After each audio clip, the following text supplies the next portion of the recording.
Welcome to Matters Financial, Geopolitical from a Frontier, and I trust the week has gone well. We've finally managed to edit our Mindspeak session from the weekend with Manoj Changarampat. That's on YouTube now, that links on Rich Wrap-Ups, and then I did a subsequent interview after the crowd had left with Manoj, and that's also posted on the website. Earlier this week I went to the British High Commissioner's house, Dr. Christian Turner, for a function on the occasion of the visit of the Lord Mayor of the City of London, and Dr. Turner made some remarks, quite witty as always, and we put that on YouTube as well. If you didn't see the interview with Matt Lilly, the Prudential Africa CEO, about his investment here in Kenya and in Ghana, and the opportunity, then do have a look at that. And finally, of course, we did an interview with Fiona Woolf, the Lord Mayor of the City of London, and an interesting interviewee she was too. And we started off talking about hair and Boris Johnson, and I said, well, you know, both Boris and Fiona have their hair, I didn't, and we had a little laugh about that. Home thoughts. I set my alarm for 5 so that I can sit next to my youngest daughter when she's still asleep. There is a scene in Monsoon Wedding, which is an extraordinary film by a lady called Mira Nair. More powerful than Monsoon Wedding, or different, is Salmond, and that sort of hits you in the solar plexus. But in Monsoon Wedding, 2 parents are standing over their sleeping daughter who's due to get married the next day, and wondering where all the time has gone. And certainly I feel like that sometimes, and I want to stop time. And as I find, as I've gotten older, as time has sped up and at times becomes less linear, that early morning ritual sorts of grounds me into my day, best of all as if she wakes up and finds me there. I'll put up a photograph taken 835 days ago when we all went to Maputo and for dinner in the very fine dining restaurant that the Polana has. And I suppose it's how I remember my mum as well, because she's so much like her. Rainer Maria Rilke, who's been sort of the poet I've been reading during the week. The future enters into us in order to transform itself in us long before it happens. And I still like that. Billion stars go spinning through the night, glittering above your head. But in you is the presence that will be when all the stars are dead. And then finally, all the soarings of my mind begin in my blood. I look forward to being in Milan next week. You'll have to bear with me. It'll be a week off. I'm sure you'll be grateful for that. Political reflections. I'm personally glad that the United Kingdom did not split apart. The idea of the United Kingdom has been a fixture in my mind since I was born, and I suppose that in this new arrhythmic world or uncertain world, that would have really marked the fragmentation of the whole world, I think. Alex Salmond, of course, is a winner, nevertheless, with a devolution to the max outcome. He played his hand well. Badra Kumar, before this result was out, writing in the Asia Times, said the sun may never again rise on the United Kingdom. After this weekend, the breakup of Britain will send tremors across Europe and globally. If Scotland moves out, Wales may follow. I can't help brooding for the rest of today and until tomorrow breakfast time. What a way an empire on which the sun never set may finally cease to exist. The Ottoman Empire was the last one to vanish into thin air. Britain played a magical role then. Oh, the ephemeral nature of all power, the way it finally ends, sound and fury, signifying nothing. Well, I'm glad it didn't end that way. The United Nations Security Council on Thursday declared the Ebola outbreak in West Africa a threat to international peace and security as the death toll hit 2,630. In the hardest hit countries, an exponentially rising caseload threatens to push governments to the brink of state failure. This is Chang during a session of the 15-member council. The WHO warned on Thursday there were no signs yet of the outbreak slowing, particularly in the 3 countries hardest hit. It said a surge in Liberia was being driven by an increase in the number of cases in the capital, Monrovia, where 1,210 bed spaces were urgently needed, 5 times the current capacity. The US plan will include the construction in Liberia of 17 Ebola treatment centers with 100 beds each, plus training thousands of healthcare workers. French forces will be based in an area where authorities are battling fears and stigma about the highly contagious disease. Highlighting these difficulties, 8 bodies, including those of 3 journalists, were found after an attack on a team trying to educate locals on the risks of the Ebola virus in a remote area of southeastern Guinea, a government spokesman said. The 8 bodies were found in the village latrine. 3 of them had their throats slit, Demantang Albert Kamara told Reuters by telephone in Conakry on Thursday. I'll put up a photograph of the UN Security Council members in New York watching Jackson Nyama of Médecins Sans Frontières speak via video link about the Ebola outbreak. And I wrote on the 18th of August that viruses exhibit non-linear and exponential characteristics, and I think it's difficult to know whether we've even entered that phase yet. I participated in the Al Jazeera Inside Story about Ebola. Do have a look at that. I made these points about the exponential mathematical nature of the virus.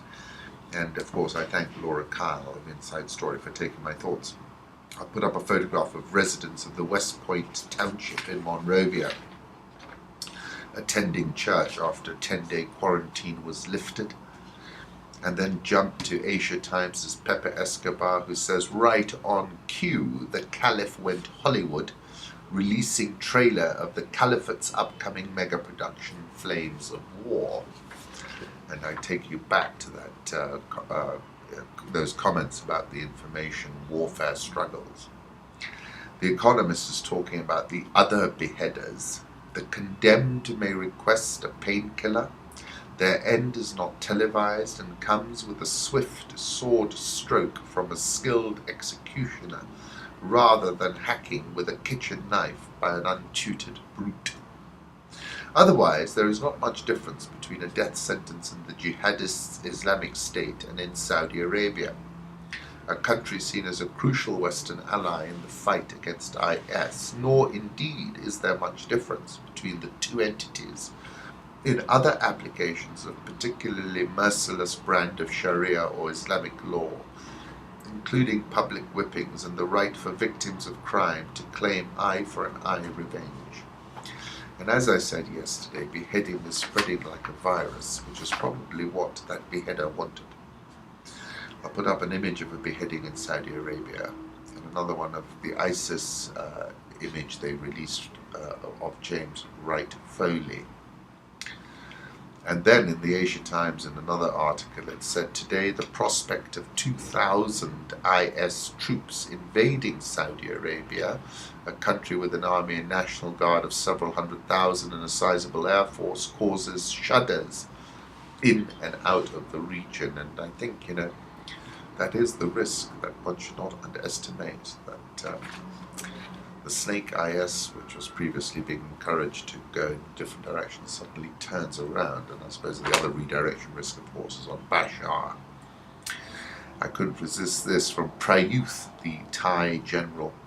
It's a pity that they think our country is so beautiful and safe they can wear a bikini everywhere, he said in a speech to government officials today that touched on social order, including tourist safety. Will it be safe wearing a bikini unless you are not beautiful? But all of you in this room are beautiful, he said. The army chief, who seized power in a May 22nd coup and is now prime minister, is known for his unscripted comments and sarcastic remarks. And he's saying they can walk everywhere in their country, so they think they are safe. But here we still have some problems. There are many types of people, so we need to be careful. Currency markets, last time I looked, the euro was at 128.95, the dollar index 84.44. I remain supremely bullish about that. Japanese yen 109.16, I'll come to that. Swissy 0.9359.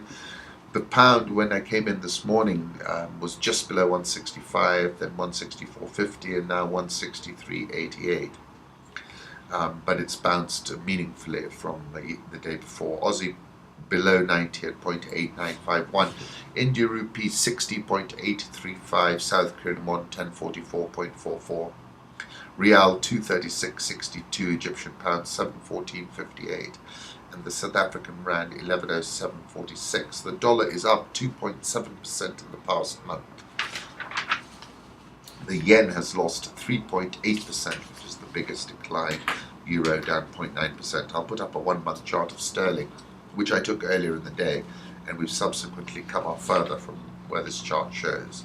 But the pound reclaimed its crown as the best performing major currency of the past 12 months after Scotland voted to keep the UK's 307-year-old union intact. Pound is set for its biggest two-day advance versus the dollar since February, as 55% of Scottish voters supported the No campaign, compared with 45% backing independence.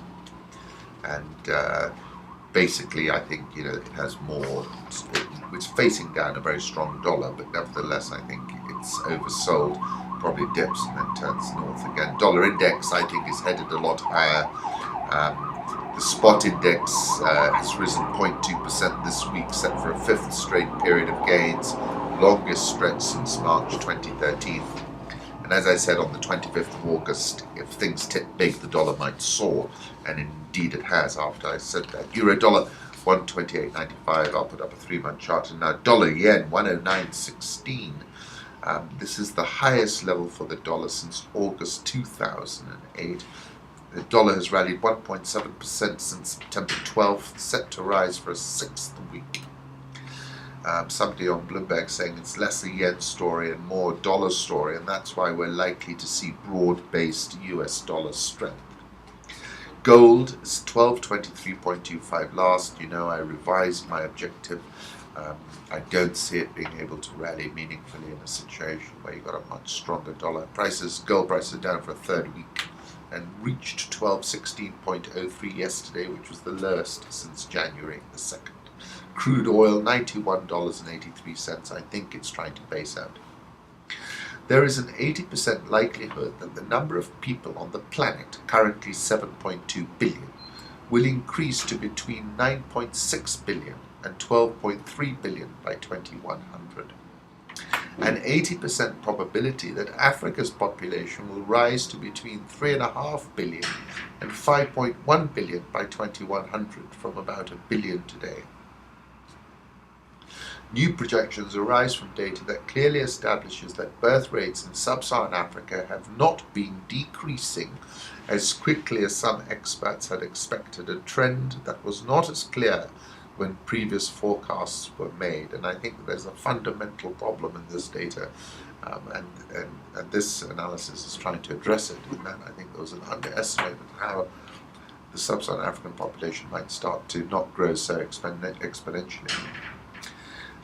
Sub-Saharan African countries already with big populations, high fertility levels, are expected to drive population growth. Nigeria, Tanzania, DRC, Niger, Uganda, Ethiopia, Kenya, Zambia, Mozambique, and Mali.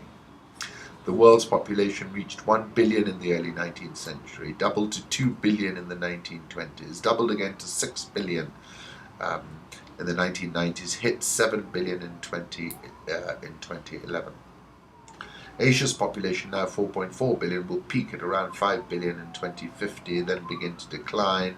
Populations of North America, Europe, and Latin America will stay below 1 billion each by 2100. So interesting data, and obviously, the demographic dividend, which numerous folks are very keen about, could just as easily morph into a demographic time bomb. South African all share up 11.52% this year, at 51,852. Record highs were above 52,000. Interesting piece in Bloomberg about how Johannesburg ranks as Africa's top city for doing business, according to surveys by companies including ZN Group, A.T. Kearney, Citigroup, and the Economist Intelligence Unit.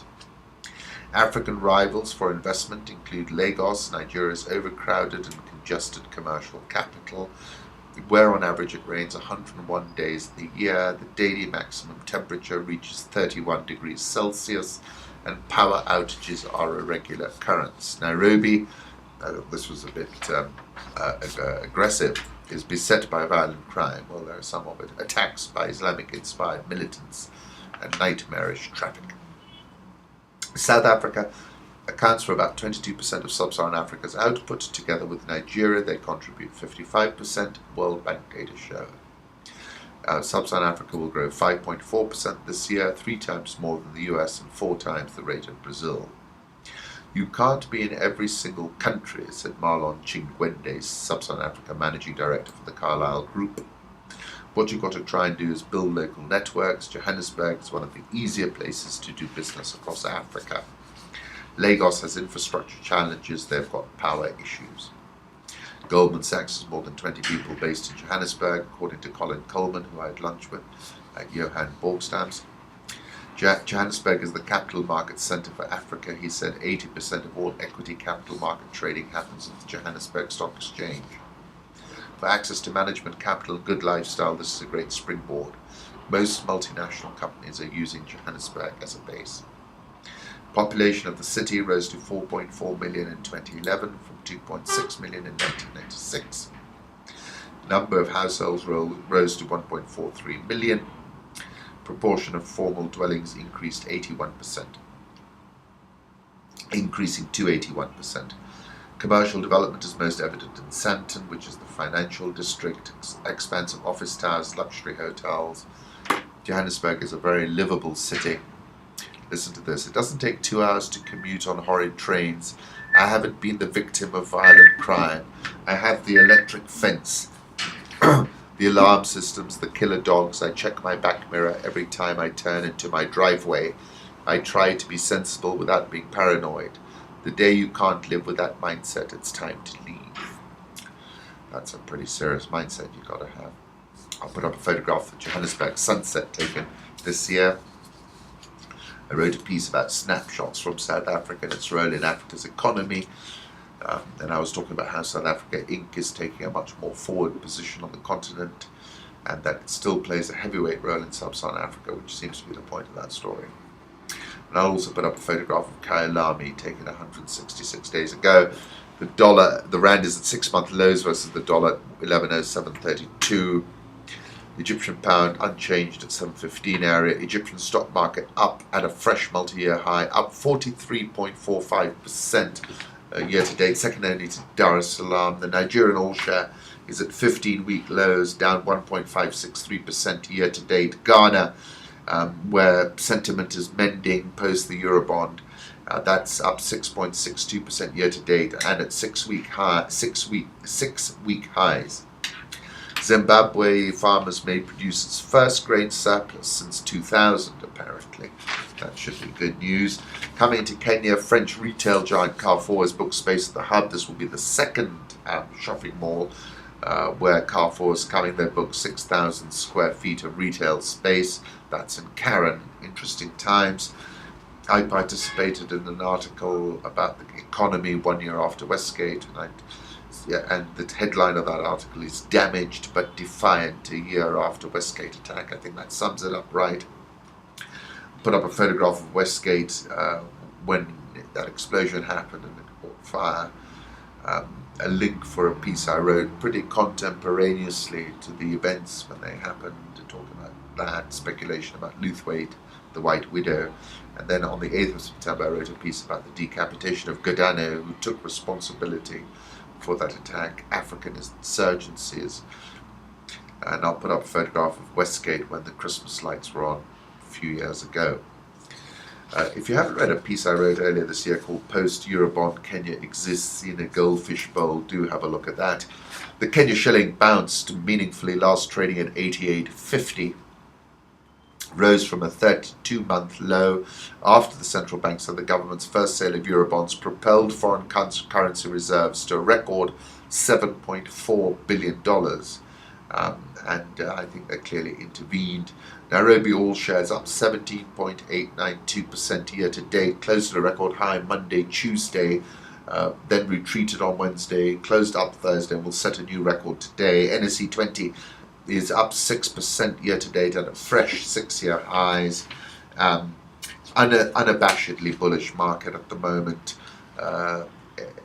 Equity Bank rallied 5.825% yesterday, is rallying again to a new high. Sentiment Britain at new all-time highs. Sentiment Britain have delivered triple-digit percentage gains this year.